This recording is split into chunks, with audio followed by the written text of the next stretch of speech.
This is a short presentation on aspects of personality based on the transaction analysis ego states theory. Dr. Eric Berne identified back in the 1950s that there are three aspects to our personalities that affect us every day. Within all of us, we have the ability to move between these three states on a continuous basis. They affect the way in which we behave, and in particular, the way in which we interrelate to other people. These three aspects are the child. The child is the natural set of emotions and state of mind we're born with.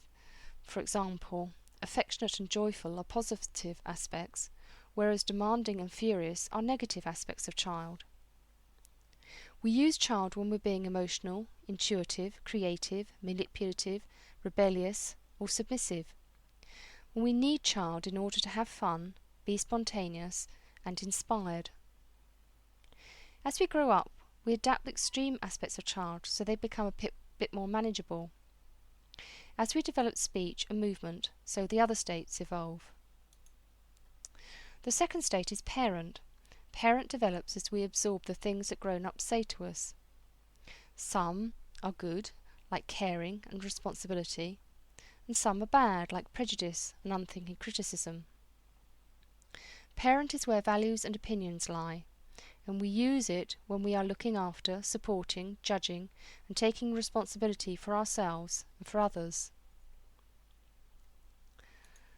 The third element is adult. Adult develops as we become aware of our environment and our own ability to influence it.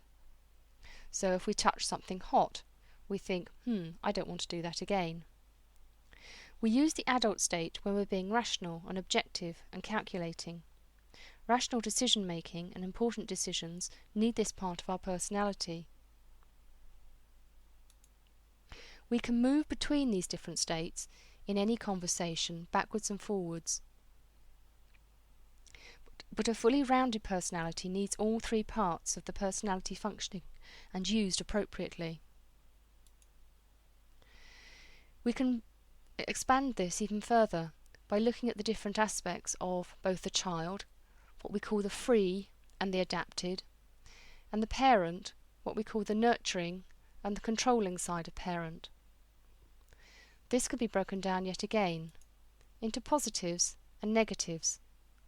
And ideally, when we're reacting to people, we want to stay within the green box where all the positive aspects are.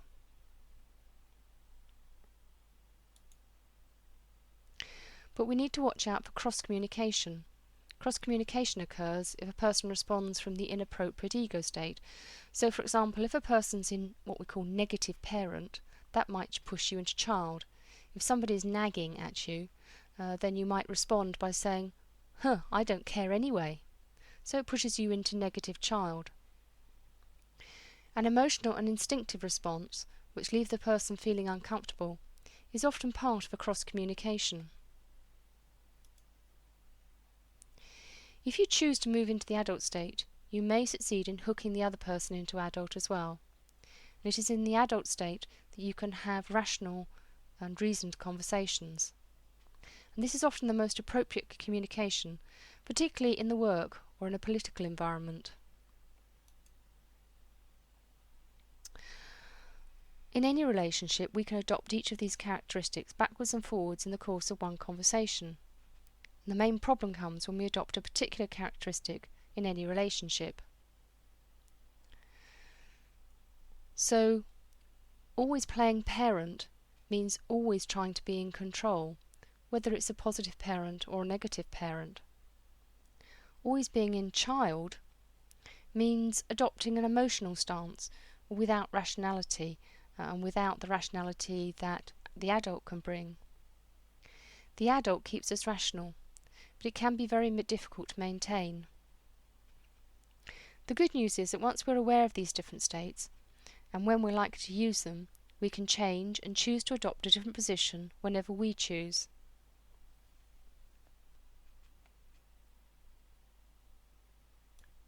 Being able to make a choice means that we can remain in control of the conversation, of our own actions, and can respond appropriately to whatever other people throw at us.